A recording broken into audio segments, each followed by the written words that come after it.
Hi hello friends, welcome back to my YouTube channel. ಇವತ್ತು ಮಾಡುವ recipe masala ಮುಂಡಕ್ಕಿ.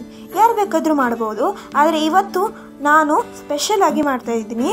So ಈ recipe ಬಂದು ತುಂಬ ರುಚಿಯಾಗತ್ತೆ. ಸೊ ನೀವು ಕೂಡ ಮನೇಲಿ ಟ್ರೈ ಮಾಡಿ.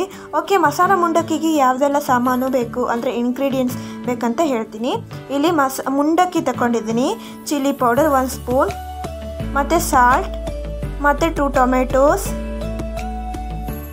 ಮತ್ತು 1 ಕ್ಯಾರೆಟ್, ಮತ್ತು 2 ಸ್ಪೂನ್ ಅಥವಾ 1 ಸ್ಪೂನ್ ಎಣ್ಣೆ. ಇಲ್ಲಿ ಬಂದು ನಾನು ತಗೊಳ್ತಾ ಇದ್ದೀನಿ 1 ಆನಿಯನ್ ಮತ್ತು ಕೊತ್ತಂಬರಿ ಸೊಪ್ಪು. ಈಗ ಹೇಗೆ ಮಾಡೋದಂತ ನಾವು ನೋಡ್ಕೊಂಡು ಬರೋಣ. ಸೊ ಇದು ತುಂಬ ಸಿಂಪಲ್ ಮತ್ತು ಒಳ್ಳೆ ರುಚಿಯಾಗಿ ಆಗತ್ತೆ. ನೋಡಿ ಫ್ರೆಂಡ್ಸ್, ಈಗ ನಾನು ಒಂದು ಬೌಲಲ್ಲಿ ಮುಂಡಕ್ಕಿಯನ್ನು ಹಾಕ್ಕೊಳ್ತಾ ಇದ್ದೀನಿ. ನೀವು ಕೂಡ ಹೀಗೆ ಮಾಡಿ. ಈಗ ಇದಕ್ಕೆ ಏನು ಹಾಕ್ಕೊಳ್ಬೇಕಂತ ನಾನು ನಿಮಗೆ ಹೇಳ್ತೀನಿ. ಈಗ ನೋಡ್ತಾ ಇದ್ದೀರಾ ನೀವು, ಈ ರೀತಿಯಲ್ಲಿ ಮುಂಡಕ್ಕಿಯನ್ನು ಹಾಕ್ಕೊಳ್ಬೇಕು. ತುಂಬ ರುಚಿಯಾಗತ್ತೆ.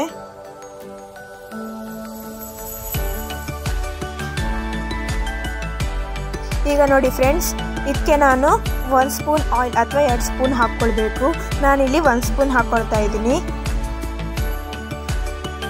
ಇಲ್ಲಿ ಸಾಲ್ಟ್ ಅಂದರೆ ರುಚಿಗೆ ತಕ್ಕಷ್ಟು ಉಪ್ಪನ್ನು ಹಾಕ್ಕೊಳ್ತಾ ಇದ್ದೀನಿ.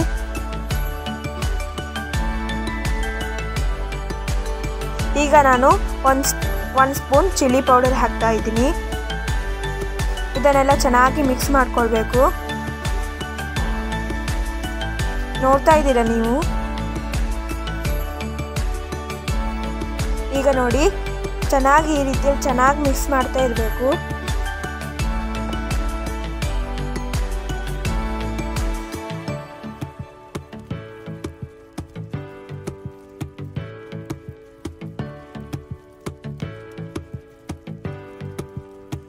ಇಲ್ಲಿ ನೋಡ್ತಾ ಇದ್ದೀರಾ ಫ್ರೆಂಡ್ಸ್, ಈ ರೀತಿಯಲ್ಲಿ ಚೆನ್ನಾಗಿ ಮಿಕ್ಸ್ ಮಾಡ್ಕೊಳ್ಬೇಕು. ಯಾಕೆ ಮಿಕ್ಸ್ ಮಾಡಬೇಕಂದ್ರೆ ಅಲ್ಲಿ ನಾವು ಚಿಲ್ಲಿ ಪೌಡ್ರ್ ಮತ್ತು ಸಾಲ್ಟ್ ಮತ್ತು ಆಯಿಲನ್ನು ಹಾಕ್ತೀವಿ, ಅದು ಒಂದಕ್ಕೊಂದು ಇದು ಆಗಬೇಕು. ಸೊ ಅದಕ್ಕೋಸ್ಕರ ನಾವು ಈ ರೀತಿಯಲ್ಲಿ ಇದು ಮಾಡ್ತಾಯಿದ್ದೀವಿ.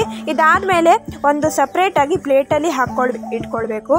ಸೊ ಯಾಕೆ ಅಂದರೆ ನೋಡೋಕ್ಕೆ ಕೂಡ ಚೆಂದ ಆಗುತ್ತೆ ಮತ್ತು ತಿನ್ನೋಕೆ ಕೂಡ ಒಂದು ಸ್ವಲ್ಪ ಖುಷಿ ಆಗುತ್ತೆ. ಇಲ್ಲಿ ನೋಡಿ, ಈಗ ಅದ್ರ ಮೇಲೆ ಕ್ಯಾರೆಟ್ ಹಾಕ್ಕೊಳ್ಬೇಕು. ಎಷ್ಟು ಬೇಕೋ ಅಷ್ಟು ಹಾಕ್ಕೊಳ್ಬೋದು. ಇದ್ರ ಮೇಲೆ ಆನಿಯನ್ ಹಾಕ್ಕೊಳ್ಬೇಕು. ಈಗ ಅದ್ರ ಮೇಲೆ ಟೊಮೆಟೊ ಹಾಕ್ಕೊಳ್ಬೇಕು. ನಿಮ್ಗೆ ಎಷ್ಟು ಬೇಕು ಅಷ್ಟು ಹಾಕ್ಕೊಳ್ಬೋದು. ಈಗ ನೋಡ್ತಾ ಇದ್ದೀರಿ ನೀವು. ಈಗ ಅದ್ರ ಮೇಲೆ ಸ್ವಲ್ಪ ಕೊತ್ತಂಬರಿ ಸೊಪ್ಪನ್ನು ಹಾಕ್ತಾ ಇದ್ದೀನಿ. ಈಗ ನೋಡ್ತಾ ಇದ್ದೀರಾ. ಇಲ್ಲಿ ನೋಡಿ ಫ್ರೆಂಡ್ಸ್, ಈಗ ನಮ್ಮ ಮಸಾಲ ಮುಂಡಕ್ಕಿ ಬಂದು ರೆಡಿಯಾಗಿದೆ. ನೀವು ಕೂಡ ಇದನ್ನು ಟ್ರೈ ಮಾಡಿ.